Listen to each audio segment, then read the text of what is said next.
kippah. Jews, outside, no. Brother, Outside, no Jews, man. sorry. You pretending. My friend, let him answer. Let him answer. Akhi, sorry, let him answer for himself. Okay, I've asked him a question. So, because when I speak to, I'm proud of my culture. Excellent. Don't believe in God.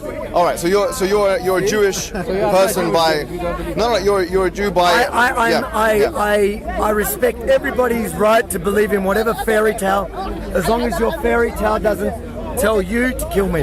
No problem. So okay, I haven't got a problem with that. Now I know where you are in terms of morality. So in terms of objective morality, we can't say that you have a definite set of moral principles that you adhere to, or do you? Western Judeo-Christian values, yeah. Okay, so do you accept, for example, the Old Testament as divinely inspired, or? Our values as Western civilization is founded on the Old Testament. So, in one way or another, I do. But there are parts of it that I find abhorrent. So I'm not sure what your particular stance is. What I've seen you in conjunction with Tommy Robinson. That's how I got to know who you were. I saw you kind of doing like a rally. I saw you with Tommy as well. You bashed a cop or something, yeah? No, I didn't bash a cop. You can go back to the footage. It's on the public record.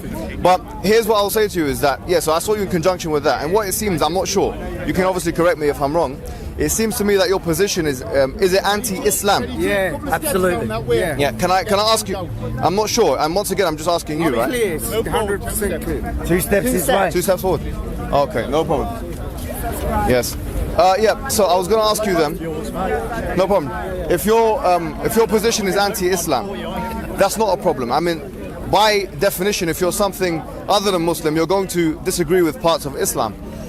Can I ask you specifically, what do you find repugnant about Islam that you feel like you need to be an activist? The anti-Semitism.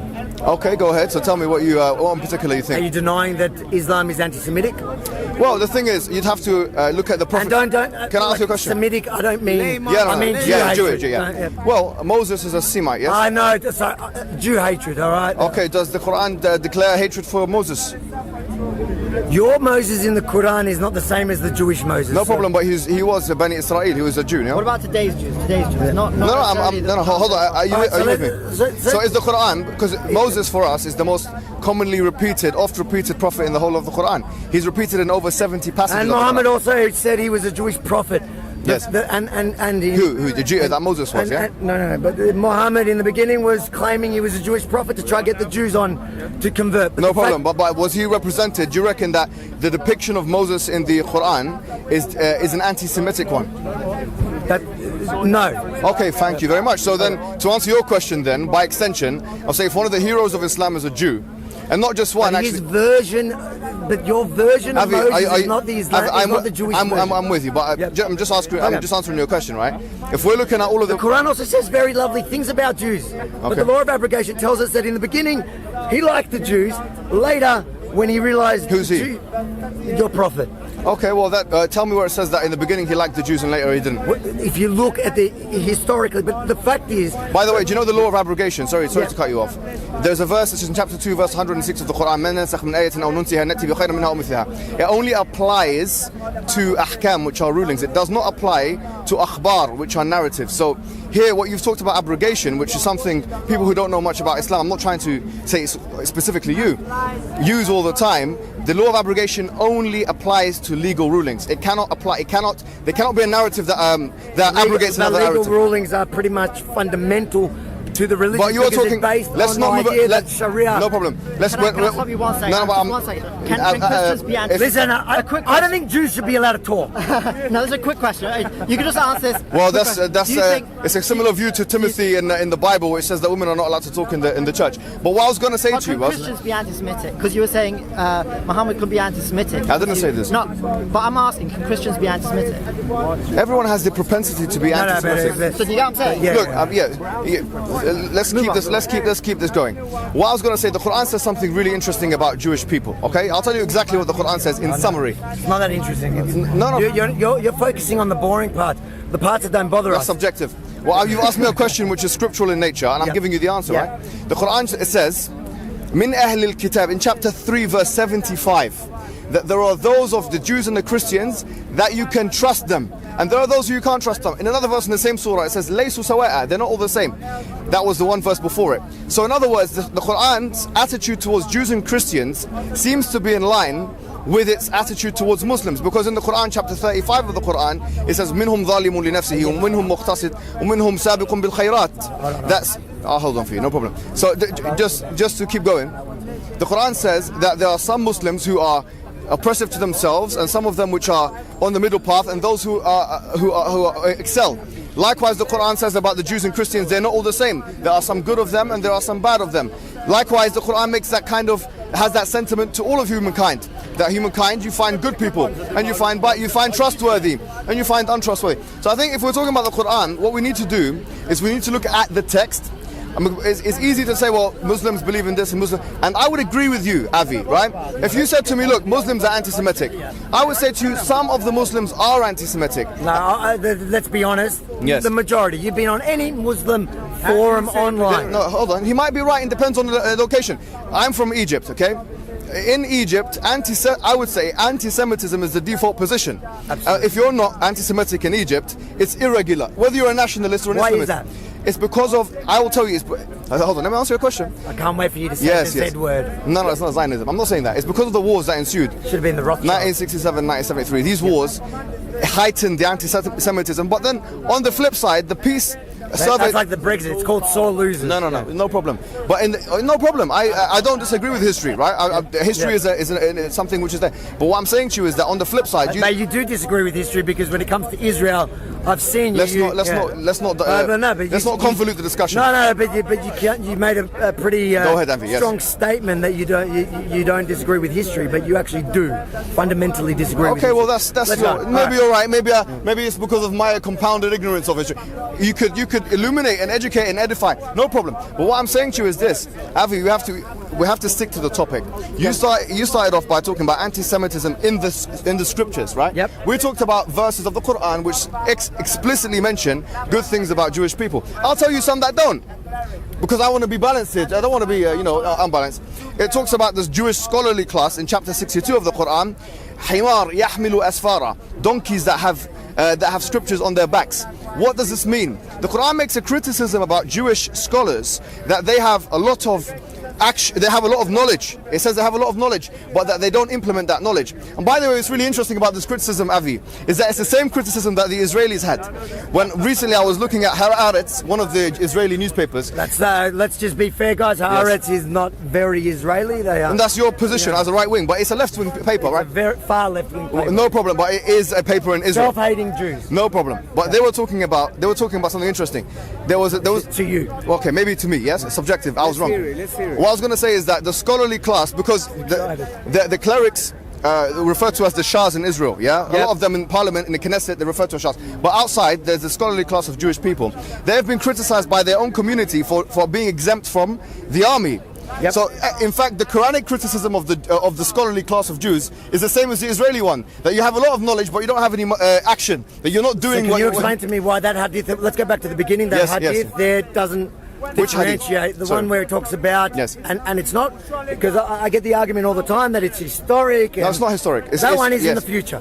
Yes, absolutely. So we need to get rid of that. No, we don't need to get rid of that, because what this hadith is telling us in explicit terms is that there will be a war between Muslims and Jews. By the way, to be fair and clear, at that particular time, yes, and this is an apocalyptic hadith. It's talking about in the end of times. It's talking about in the day of judgment, that there will be a war between Muslims and Jews, or some Muslims and some Jews, and then the tree will talk. No, it doesn't say some.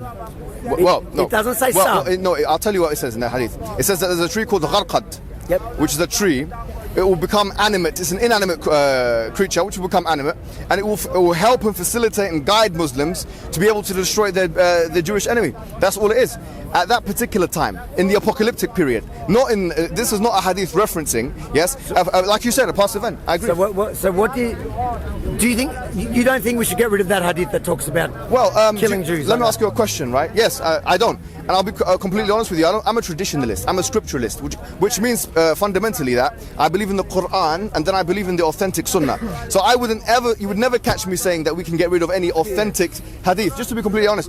But then I'll ask you a question. You know, Deuteronomy chapter 13 verses 6 to 10, it says if you have someone in your home that وَإِذَا أَغْوَاكَ I'm saying it in Arabic because I, you know. But it says here, let me just tell you, if your brother or your son or your daughter or your friend or your wife, if they entrust you with something, yes, and they tell you نَعْبُدُ آلِهَةً أُخْرَى, we will worship other gods, yes, then kill them and stone them in their own homes. Now this is in the Bible, the Torah. I condemn it. Do you want to get rid of it? I say we should get rid of it. Okay, fantastic. Now go. I want you to perfect. He said sorry. He said he condemns it. If it's in the Torah, yes. If it's in the Torah, yes. Get rid of it. And I'm anybody very that happy. believes it should be. Job complete. You know why? Because for the first time, I think in history in your life, you've condemned a different scripture. I'm very happy that now you've looked at. I condemn Nazism. No. I'm talking about scriptures. In the same, with the same. Avi, listen to me. Avi, perfect. With the same vigor that you have against talking about the Quran and the Hadith, because of its what you would refer to as violent verses, and we wouldn't disagree. There are violent verses in the Quran. I want you to use that same standard in condemning the Bible and the Old Testament. No, but the difference isn't that fair? Isn't that fair? No, it's not fair. No, but he's an atheist. I'll tell you why. I'll tell you why it's not fair. Yeah, go on. Because you don't see Jews killing Jews or Jews killing Muslims in the name of the Torah. You don't see it is just Muslims targeting Jews. Anytime there's a jihadi attack around the world, okay, now it's going to be. Tend to they target, and then they get the Jews on the side. Avi, it's like thank a you. Bonus. I see what you're saying, Avi. I appreciate where you're coming from. There's two important problems. One of them is, according to Pew, Muslims account for about 1.8 billion. People, which means that they're about 1/4 going on to, according to them, 2,100. There'll be 1/3 of the world's population will be Muslim. 1 out of 3 people in the world will be Muslim, according to. So what? Okay, hold on. Just tell me now. No, let me just make the point, and then you can. Now, Jews account for about 30 million people maximum, maybe 20 million. Yep. That means to say that there are more people in Cairo. Oh, we're the chosen ones. No problem. Now you're going to scripture with the chosen one. No problem. Anyways. There are more people in Cairo than there are Jews in the whole world. Yep. So it's a false comparison, because if you have more people... What did you say? There's more about... Yes. There are about 20 million people in Cairo, yeah? So what I was going to say is that it's a false comparison, because when you... if you have... No, I'll tell you why it's not a false comparison. Okay, let me just make the point, and then you can come back. If you have 2 billion people, in the world versus 20 million, you're definitely going to get more violence from the 2 billion, whatever faith they're from. Okay, so let me put this to you. Yes. Let's agree on a number. A percentage of the 2 billion that's violent jihadis. Give me a number. I'm sorry, I can't give you that. I don't know. I don't know. Let's say 1%. No problem. 0.1. Whatever you want. Doesn't matter. Yeah, 1.1. Yes. My point doesn't change. Well, okay, let's get actual statistics. Hold on. Let's get statistics. My point here is that it's not the gross number that counts. Yes. It's the fact that in no other religion do you have even the matching percentage that is killing and targeting others in the name of the religion. There is a fundamental problem. So Avi, what's the source for that? What source do you have? What evidence do you have for this?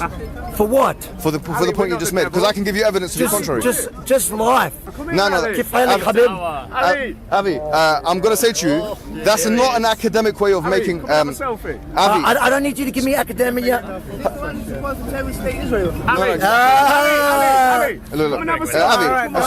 Don't get distracted. Okay, I'm making a very clear case. All I'm saying to you, I heard your point. There is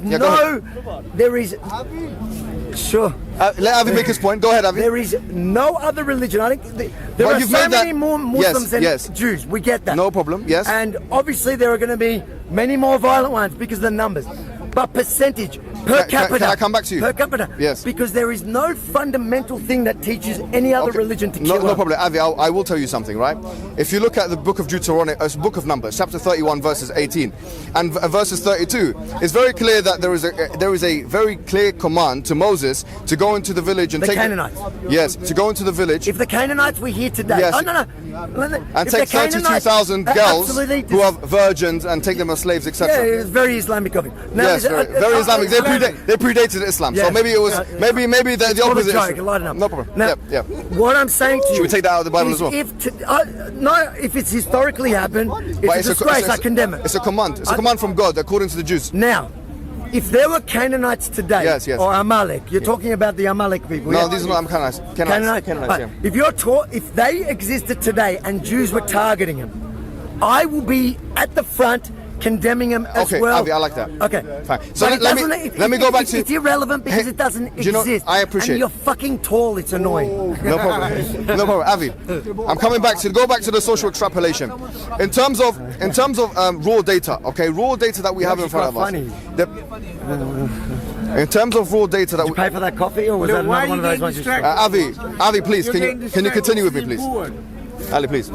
In terms of raw data that we have in front of us, according to Daniel Pape, who wrote the book Dying to Win, looking at the period of time from 1980 up until I think it was 2000. It was a 30-year period he looked at, and it's probably, regarding academics, it's probably the most accurate survey of suicide bombers in the modern period. And he said that in terms of ratio, the number one group of people that did suicide bombing was the Tamil Tigers. That's his finding, right? What years was this? Pardon? What years? What? He looked from 1980 until another period, 2005, I think. 1980 to 2005, which is about 25 years. Yep. So he looked at that period of time, which is obviously 9/11, and post. Yep. Yeah. Okay. So here we're looking at a very. So here the point is this: is that when we look at the academic data, it doesn't substantiate your claim. It does, because the Tamil Tigers, and I condemn any. See now, Avi, do you know what I've done with you today, No, Avi? hold on. Yes, go ahead. Sorry. Yes. But the Tamil Tigers is in a specific war zone. Islam, so suicide bombing. Islam looks Innocence. at the war. No, I'm condemning it. No problem. But what I'm saying is the reason why you don't see me out there for taking up the cause of the Tamil, because the fact is they are no threat to us here in the West. Okay, so your focus is that which is a threat. Because your religion calls No, for Avi. the fundamental basis of it Yes. is an Islamic caliphate worldwide. Okay, no, all of you believe that one day. That's your interpretation of that. No, What? Are you denying that? Yeah, I'm denying that. I don't think the fundamental. I know the Quran. Hold on, guys. Sorry. Do you not believe? Okay, fine. Not fundamental. Do you believe? No. I believe that the fundamental message of Islam. No. Forget the word fundamental, because I like it. I can see what you're doing. Yes. I will tell you clearly, right? I will tell you clearly that. I will tell you clearly that. I will tell you clearly. There is no specific instruction in the Quran, and I dare anyone to defy me. There is no specific instruction in the Quran telling ordinary Muslim laymen to establish a caliphate, and you can give me the opposite. So what I'm asking you is, You've made a claim. No, I'm asking you. so what I'm asking, fine. So you're denying. Yes, I'm the denying. idea. I'm denying that it. in Yes, Islam I'm denying it. you need a worldwide caliphate. No, I'm not denying that. Hold on. Let me be clear. I'm not denying the existence of a caliphate historically. No. Or the need for it. Or the need for it. Or the advantage of it. No, hold on. I didn't ever say that in the Quran it says you have to. You said it was a message. Yes. One of the, I'm not going to use the word fundamental. So what do you want to say? What's the message you're trying to communicate? One of the objectives, one of the things within Islam is to create. Everybody's got to have an active role. Every Muslim. Says, you sound like Hizb ut-Tahrir. I mean, here the thing every Muslim has to have, whether it's through violent jihad or whether now you've gone to ISIS. Jihad. From Hizb ut-Tahrir to ISIS. Look, it's not ISIS. Here's the point. Do you believe that the world needs to become a worldwide caliphate one day? No, absolutely not. I don't think that Sharia law should be imposed on every person, especially non-Muslims. And the evidence of that is in the Quran. Do you know that? The Quran says, "La ikraha fi din qad tabayyana ar-rushd min al-ghayy," that there's no compulsion in religion. And when it talks about imposing the jizya on the individual, hold on, I'm getting there before you get there, my friend. I love jizya. Anyways, Avi, let's keep this mature. Yalla, Habib. What I was going to say to you is that when it talks about imposing the jizya on Jewish people and Christian people in chapter 9 verse 29, if you look at the tafsir or the exegesis of one person called Al-Qurtubi, he says about this that when you impose jizya is just a tax. No, it isn't. Okay, tell me the opposite. The tax is a part of it, but it's second-class citizen on every level. Okay, hold on. I'll come to it. My family on every lived level. under. Well, you know. Carry on. Yes. You're not allowed to. Sorry, go ahead. You're not allowed to build churches, synagogues. No. Hold on, please. He's right to an extent. You're talking about the Arabian Peninsula, okay? No, yes. I'm talking about the idea of being a dhimmi. There's no evidence for that. I'm telling you, in the Arabian Peninsula, there was specific command that you can't build a church in that area because, look, people say you're not even allowed to go into Mecca as a non-Muslim.